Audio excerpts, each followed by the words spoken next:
The vote counting continues in several battleground states right now. You're getting a live look at Maricopa County, Arizona.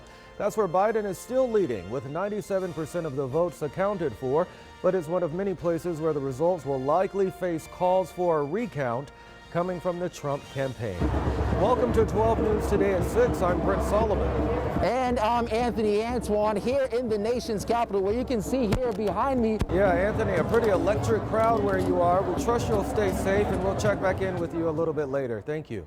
Hillary Clinton, who made history as the first female presidential nominee of a major party, is now taking a moment to congratulate Joe Biden and Kamala Harris on their victory. The former Secretary of State tweeted this image of Biden and Harris, writing, "The voters have spoken."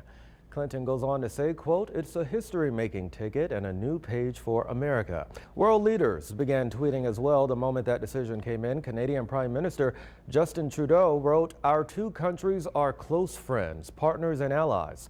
I'm really looking forward to working together." And British Prime Minister Boris Johnson called the outcome a historic achievement. He highlighted the U.S. as England's most important ally, and he hopes to work closely on the country's shared priorities. You can watch live coverage of President-elect Biden and Vice President-elect Harris address to the nation tonight, right here on NBC 12. Coverage begins at 8 o'clock. Here's an important programming note. During coverage of that speech, the Clemson-Notre Dame football game will broadcast on the USA Network. As we mentioned earlier, dueling demonstrations are popping up all over the country. Up next, we're getting an update on celebrations happening from D.C. to the West Coast, as well as protests in opposition to the outcome of this 2020 presidential election.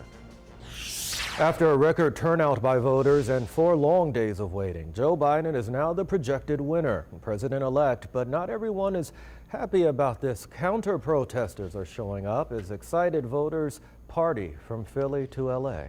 And a similar story in D.C. as Biden supporters take the streets near the White House to celebrate this win. Jay Gray has a look at what's happening right now around the country. Instead of Marathon Day in Richmond, you can call it Marathon 2 weeks plus. Runners have 16 days to get their race in on the official course, and that stretch kicked off this morning. Sports Director Mark Davis told us while the race may have moved, the energy moved right along with it. Mark, looks like a whole lot of fun. Thank you. We want to get you over now to another live look at the White House. Joe Biden expected to call it home for the next 4 years after being declared the 46th president of the United States. Another live report from Washington is just minutes away. We'll send it back to you, Brent, in the studio. Yeah, what an amazing display there, Anthony. Great work there. Decision 2020 coverage continues next on NBC Nightly News. And then make sure you join us right back here for NBC 12 News at 11. We hope you have a great night.